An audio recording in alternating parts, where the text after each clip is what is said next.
today.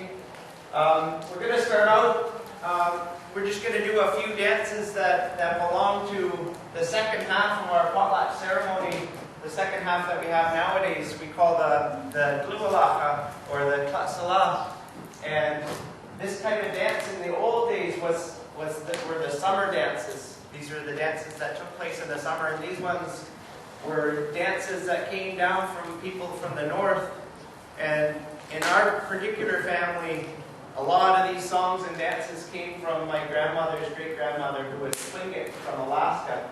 And she brought down with her many songs and dances.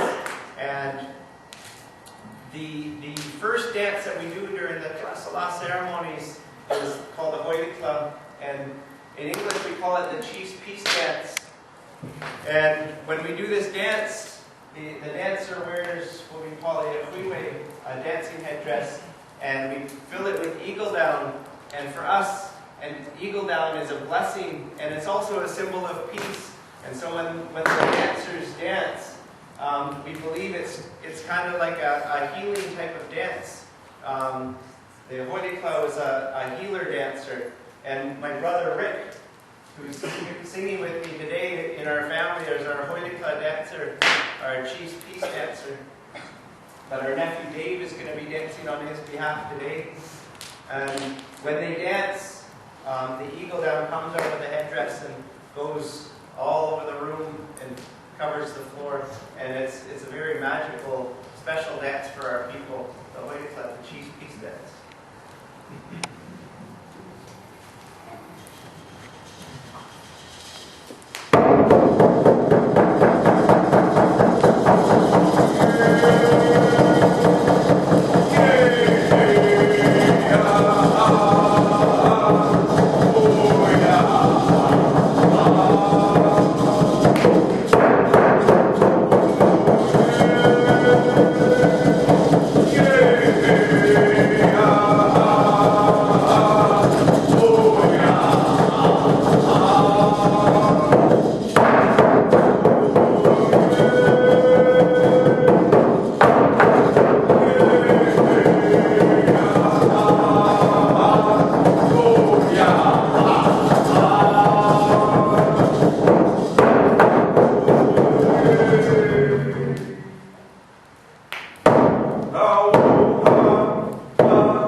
You can also see Dave was holding a raven rattle, and that's a type of rattle that's typically used by the Potlach, the chief's peace dancer.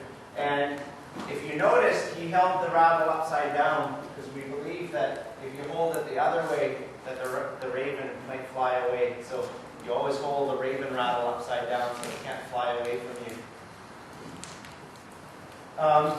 I'd like to start or continue by introducing who I am. My Potlach name is Gedzi. My English name is Andy Everson. And my mother is Mary Everson. And my grandparents were Chief Andy Frank, who is also named Gedzi, and my grandmother, Maggie Frank, whose name is Potlatch. And my grandfather is Potlatch. He comes from this village. This is the village of his people. And he married my grandmother. My grandmother was the daughter of a chief up in Fort Rupert. And his name was Gedzi.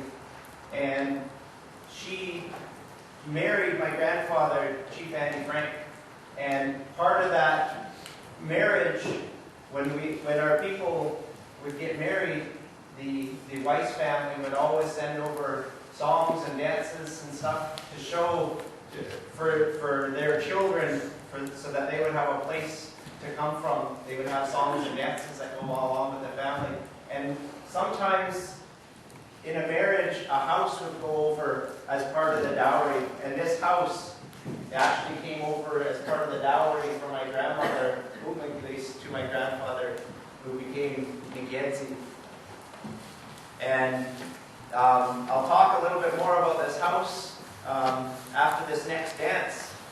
During the Potlach, we like I said, we also call it Potlach, which is treasures from above. And part of this dance is we have Flugway, or supernatural treasures. And these supernatural treasures show different encounters that our families have had with supernatural creatures that aren't from the everyday world that we see. And one of these creatures that our people have encountered, we call the Potlatch, the wild man of the woods. And the Potlatch is a shy little guy. He's often seen covered in hair. And when he's spotted, he's often found on the beach. And he's seen digging around along the beach for cockles, his favorite food. But when he's in the woods, he also eats other types of foods like slugs and snakes and snails. And sometimes he tries to entice people to eat his slugs and snakes and snails. And we say that if you eat food from a Potlatch, you'll become just like him, the wild man of the woods.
came down as part of the dowry between my grandparents, and it's this house. We see it as a Fort Rupert house. This is a Potlach house because it comes from the Gigalgum of the Potlach people, the Kuminwe and Wallace Potlach.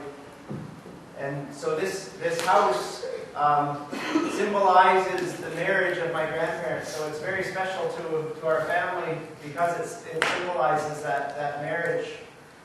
And my grandmother would say that the house posts here represent that marriage. That the eagle, my great grandfather's crest from Fort Rupert, to the bear, which is a symbol of the Comox people. And if you look over to this post over here, the wolf, this also symbolizes another marriage that took place a long, long time ago, when one of our very first ancestors, Potlach, married the daughter of Kawadilitla from the Kinkum people, and from the Zawadinu. And this crest, the great wolf dance, the Walasaka, came over to our family through that marriage. And so you can see that our houses are always representing different connections that we have. These are the embodiment of connections that we have with other tribes, between tribes, like I showed here. And when we have our potlatches, we bring together all the tribes and we reestablish all those connections. We talk about where we come from. We show our dances not just because they're cool to see, but because we have rights to those dances. We believe that that's very important to always reestablish that we have those rights.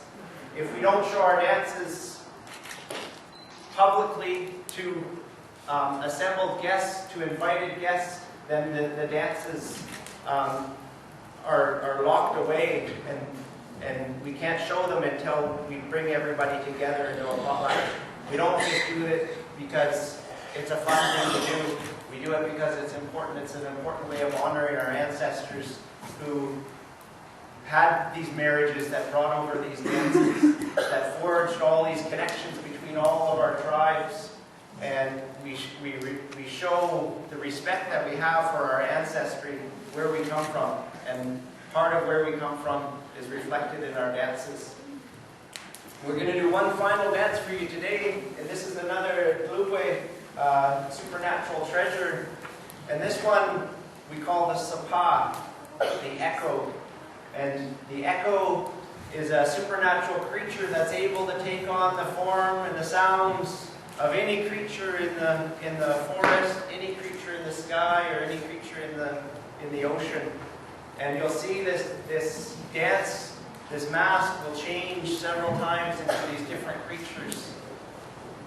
So I'm glad I'm able to share just a few dances with you today. Our potlatches will often go on for days now. In the old days, they'd go on for weeks.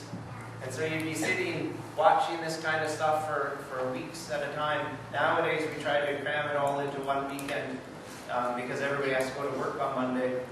But a potlatch can be a very long thing, and you might be sitting in your seats till 4 o'clock in the morning watching our dances because we need to get it done. We need to show the dances, to validate it, to make it important for our families.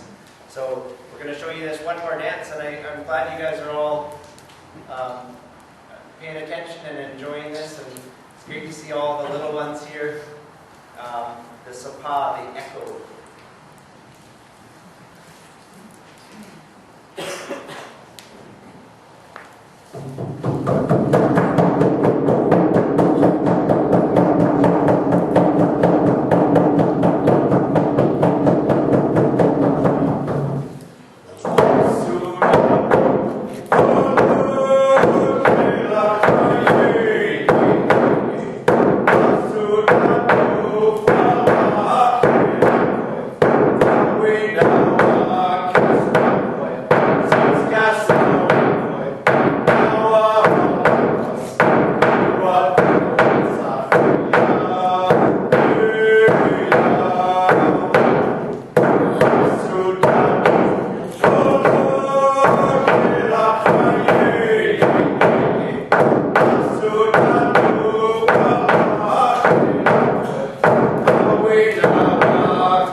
questions? Does anybody know what all those pieces were?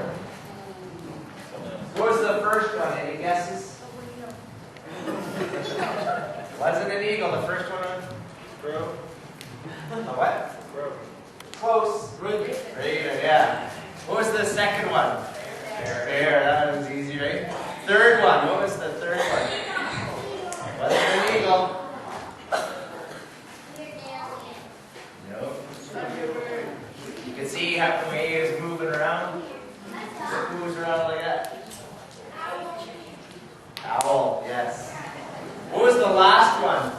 Any guesses? Up top? Not a human. It's a supernatural creature. Any other guesses? We call that one a tsunapa. A tsunapa is a wild woman of the woods. And you know what she likes to do? Likes to come down from the mountains and pick up kids, bad little kids, and put them in her basket. It's kind of a scary one. But one thing about the tsunapa is sometimes she's really sleepy, and so we were able to put her to sleep. You can see that she fell asleep here while she was dancing. She was so tired.